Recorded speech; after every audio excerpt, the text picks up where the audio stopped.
What happened? What happened in the Dallas series? I don't know. It was up, and then it was a good series. Like, I think when we went up 3-2, I think we had a feeling we all thought we was going to win in Dallas. And then, once they won, it kind of like, now it's like, even though it's home advantage, it's like, better than me. Like, game 7 is just like, now it's up for grabs. Like, I don't think you even feel the home court advantage as much because they're so confident. And now it's like, there's really nothing to lose, and they're just going to go out and just play the way they've been playing. And, it got real scary. I remember I just looked up. I just felt they were just scoring every time, and just goddamn Theo and all of them. I could hear them. I could just hear them every time they score, and just the energy every single time. And we're not scoring that much, like, at all. I just look up. I just see the score. I'm like, man, going to half down 30 is just ridiculous. And now it's just like coming back out. Like, you gotta start off hot, like out the jump street the third. Like, if not, then you really have no chance. And then, man, we couldn't even score coming out, and they just kept going. Everybody had their rhythm, and credit to them, man. Everybody played really well. But yeah, it's just didn't think that would happen. Never did think that, especially Dallas. Like, Dallas is good. But like, I don't remember, like, besides this playoffs, I don't think I lost to them, and like the Suns haven't lost them in years. So it's just like every time we play them, we're like, oh, we have their number. And the motherfuckers got us.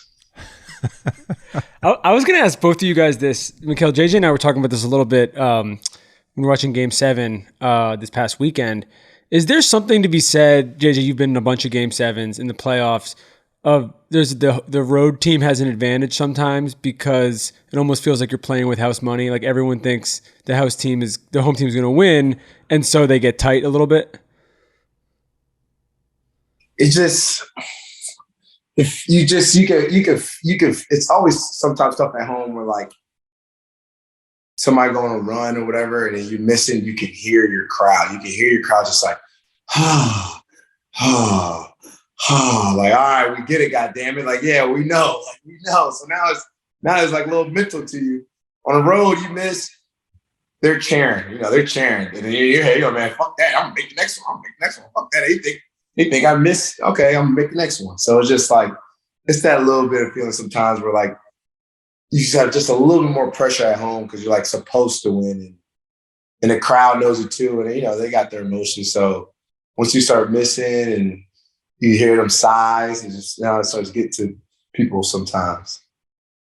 I always felt like in a playoff series, as the visiting team, Game 1 and Game 7 are similar in some ways because the expectation for the home team, the expectation for the home crowd is that they are going to win. You are going to win that game.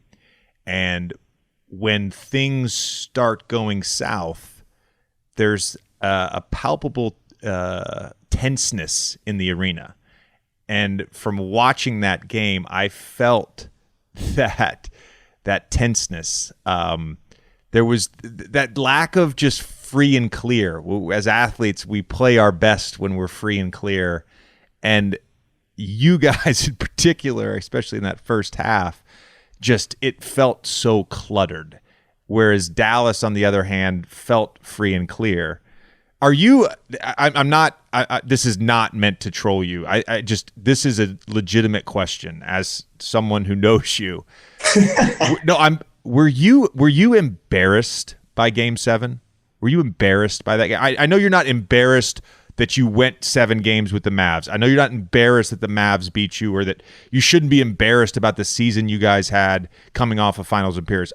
I'm not saying you should be ashamed of anything, but in particular, that Game 7, was that embarrassing during, after, in the days after?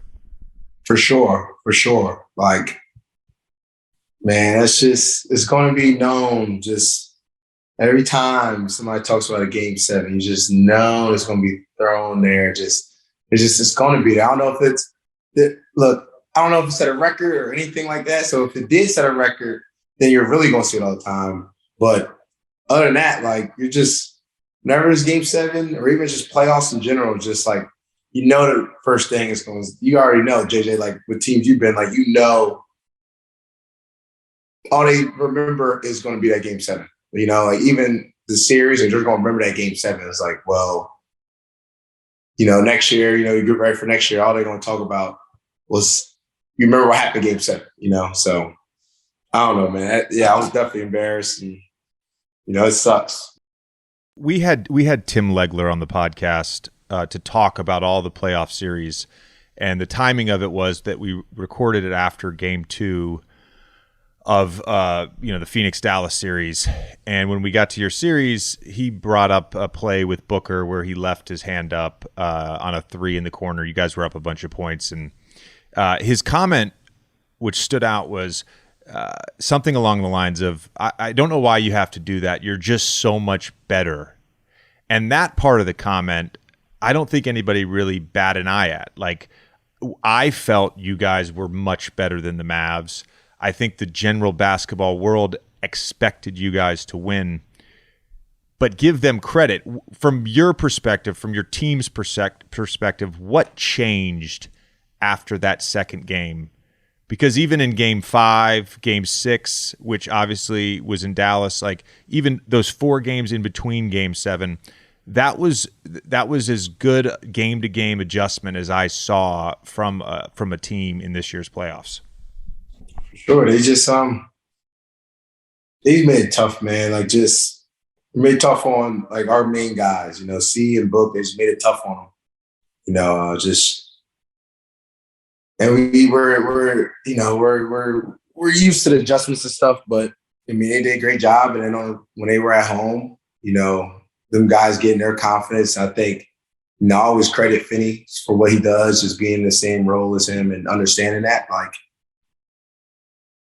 the game he had in Dallas when he had 30, like I know the same way. Like if I was in that position. And he'd say, I can't tell you if he was struggling too much at home. I mean, on a road against us, but as a player, especially in his position, like I don't get the ball that much, and he don't get the ball that much. But now he's making shots. Now it don't even matter going to the next games. Like if I don't touch it for 10 possessions, I will still feel like I'm hot no matter what. Like no matter what. And I just knew like when that happened, it's just like, all right, now you already got Luka, you got JB. I think JB getting a rhythm because he struggled, I think, like game 1 or game 2, him getting a rhythm. And then shoot Dinwiddie, man. Like I give credit to him too. Just I think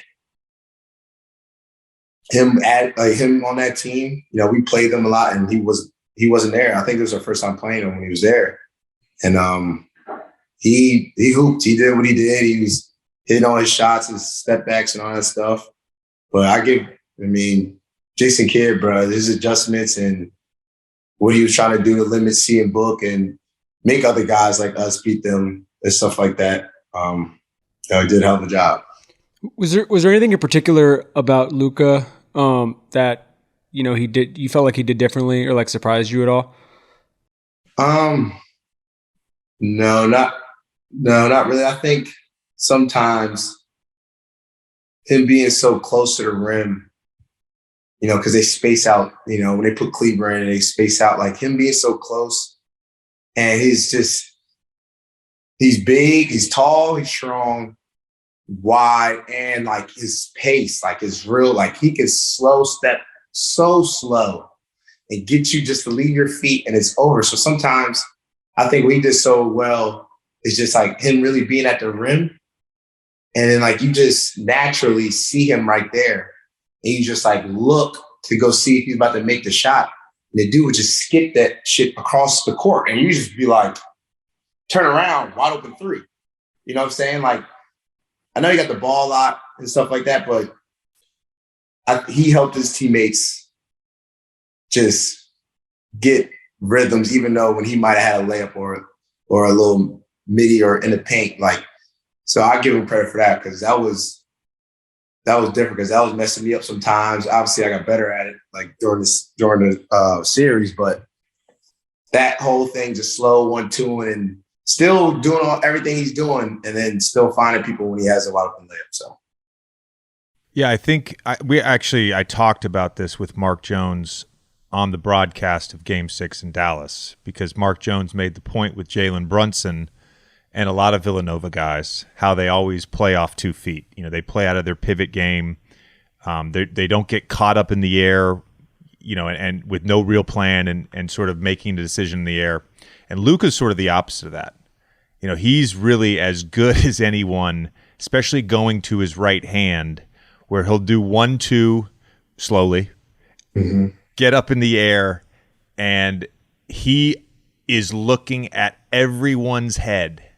And if your head is on him, he's whipping that pass. The other thing that was really impressive to me, and he did this even in the Warriors series, was when he is making those kick out passes, they're almost all, it doesn't matter if he's throwing them behind his head, they're almost always on time, on target.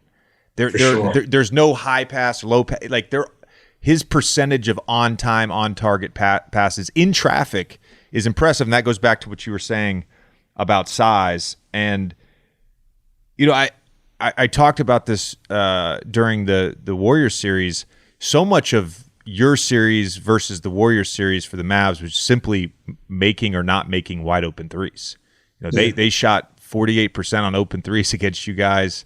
They lost the first 3 games against the Warriors. Up until that point, they had made 33% of their threes. So much of that offense, because of the way they spread you out, 5 out when Kleber's in, they're either going to get in the paint with Brunson or Doncic, and they're going to score there, or they're going to kick it out for a 3. And maybe eventually that's a recipe to win it all. Obviously, it wasn't to beat the Warriors, but it certainly is a recipe that's good enough to make a deep run in the playoffs.